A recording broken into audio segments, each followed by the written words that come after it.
Hello and welcome back to the port. I'm the Gav Major and this is WoWs Weekly. WoWs Weekly is the weekly news video regarding World of Warships Legends, covering news of the week past, present and future, along with speculations, channel admin and all the other doodads.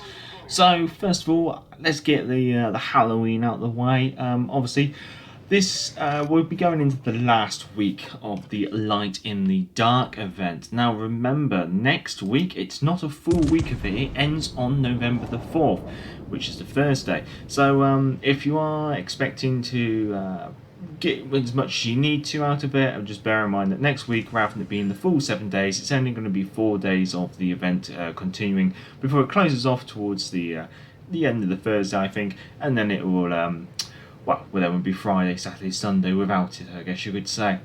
Now, I guess you've all seen the big teaser about what is believed to be coming next patch. Obviously, it's just a trailer, but generally, when they tease this kind of stuff, it's generally assumed that whatever it is coming next patch. And what has been teased has been British carriers. So what can we expect based on the information provided, information teased, and information collected or scrounged from here, there and everywhere?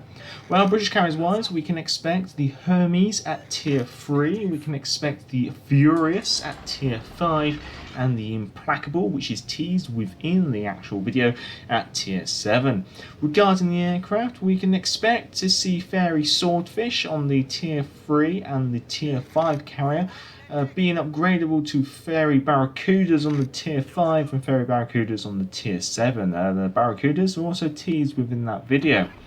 Regarding what to expect from the aircraft, well, there were rumours of rockets, but this has basically been confirmed. There will be no rockets with these aircraft, so it obviously makes me wonder why it took them so long to think about it, but it looks like they're going to probably be coming with torpedoes and high explosive carpet bombs as per on PC. So why it took them so long to think up of the same mechanic that there is on PC, I'm not quite sure. Furthermore, it's generally been confirmed that Ark Royal will not be a campaign ship forthcoming, so you can put some cold water on those hot coals if you're interested. More than likely, knowing the way that they've done Royal Navy ships in the past, Ark Royal will most likely be a premium ship in the store.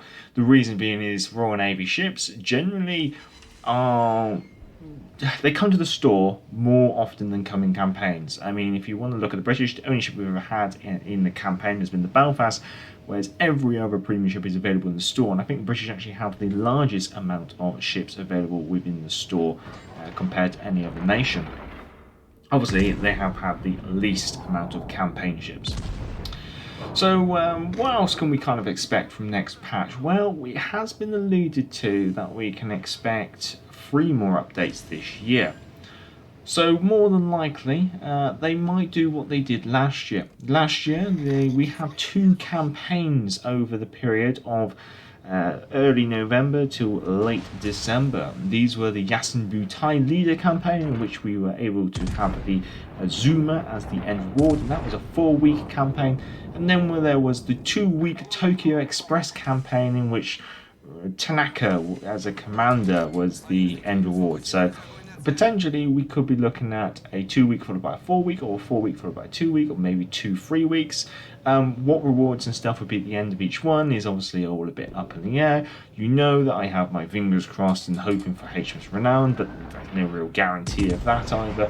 And being that Renowned hasn't really even come out on PC yet, it would be rather premature for her to make an appearance on Legends. Also, the reason why I think the 4-week one will be the first part of the patch, running from the, let's see, it'd probably be running from the 8th of November until the 6th of December. The reason being is that covers Black Friday. However, you could maybe see the 2-week come first and the 4-week come later, and then the latter 4-week would also cover Black Friday. That is also actually quite a potential. The reason being is that Black Friday happens on November the 26th, and as always, you can come to expect from Wargaming there will be the usual Black Friday discounted stuff in the store, Black Friday crates, Black Friday camos, and also some Black Friday premium ships. Now these premium ships are absolutely no different to the other premium ships within the game, except they come with a black permanent camouflage rather than a standard historically kind of accurate camouflage. So for example, previously we have had HMS Warspite as a Black Friday ship, and the black HMS Warspite is exactly identical in every way except the colour of the camouflage. So getting the Black Friday ships isn't necessarily required, I guess you could say, or even advantageous. But however, those ships will be at a discounted price in comparison to their sister equivalent, I guess you could say, in the store. So potentially they will be slightly more intriguing. I know last year the Bixwiska, the Polish Tier 6 destroyer, became available for the first time in the game as a as a Black Friday ship. So that's everything that we can kind of expect forthcoming. Obviously, patch notes will be out and about in 1 week's time, as of the release of this video. Kind of, I guess you could say, this video comes out quite early in comparison to when the patch notes would. Now, in regards to what else is going on around the World of Warships Legends server, well, there's a bit of a debacle which has happened over on Facebook. So as you may know, over the course of Halloween, we have seen the revival of certain patch symbols, backgrounds and flags.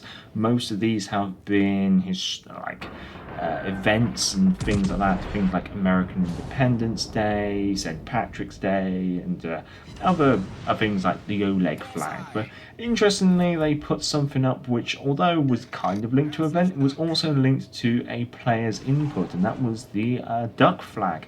So the duck flag was a reward based on your positioning on the end table of the April Fool's event from 2019, I want to say. And obviously then they made it available as a free to collect, a free to collect item from a redeem code, and that obviously rubbed some people up the wrong way. Personally, it doesn't really bother me. I mean, it's been 2.5 years, and it does, personally, it doesn't really bother me, but I know that for some people that duck flag probably does mean quite a lot. So I think it's horses for courses, and they have obviously apologised for it and retract on some of the alternative prizes that they were going to offer later on. Now, there was a redeem code which did come out after WoWs Weekly was recorded last week. This was the Trafalgar Day redeem code. Now, I did mention it during my live stream on Friday, however, I know that not everyone makes it along to that. So, if you are intrigued, the Trafalgar Day redeem code will be down in the description. This will grant you a batch of Union Jack camouflages. Always a nice thing, I have to confess.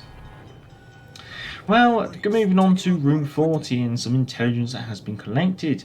Due to someone's game bugging out, in fact it's another CC, we managed to capture potentially some hidden features within the game. These features may be already ported over into the game, but are obviously not unlocked as yet, as they continue maybe further testing. However, someone's game bugged out and it kind of teased this ability, and it is something that was on the backlog with the development team, and that was the ability to turn the anti-aircraft on and off on your ship. It's quite interesting to see it bug out, and exactly how it will be interfaced will be intriguing. It looks like it might be stipulated to the way that you obviously accelerate and decelerate the ship, but exactly how you switch between that and being able to turn your AA on and off is going to be of interest. Maybe it's hold down a trigger or something like that, I'm not quite sure, but it was quite intriguing to see it pop up, and it's obviously shows that there is stuff going on, but obviously it shouldn't really bug out like that. In regards to channel admin, obviously I've got to get the Gore Key reviewed, which will be happening on Friday. Usual Friday live stream, and probably the Friday live stream highlights as well, which will be coming out over the weekend. For the following week, I would like to try and get the Targa reviewed as part of the Patreon requested video, and I might have to take a little bit of a back seat next week. The reason being is I will be away again, just taking a little bit of a break with the wife. Now, the plan is obviously try and have a video scheduled, but what that does mean is that there won't be a WoWs Weekly next week. However, I will be back in time for later on Thursday, in which I will do a live stream regarding the patch notes, and obviously we'll be back to you in the usual live streams. Regarding the live stream this Friday, well, it is close to Halloween, so we might have some kind of Halloween related content happening on Friday. Well, until next time, I'm the Gareth Major, and if you have enjoyed this, feel free to give it a thumbs up. I'd like to say thank you to all the subscribers, because most likely you are the subscribers, and you know what's down in the description. If you enjoy this kind of content, feel free to subscribe. Until next time, I'm the Gareth Major, and back to the port. Hey, hey, clear the way, here comes the galloping Major. Bumpity, bumpity, bumpity, bump.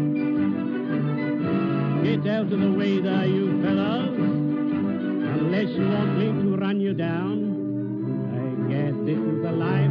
Now, hey, hey, clear the way. Here comes the galloping Major.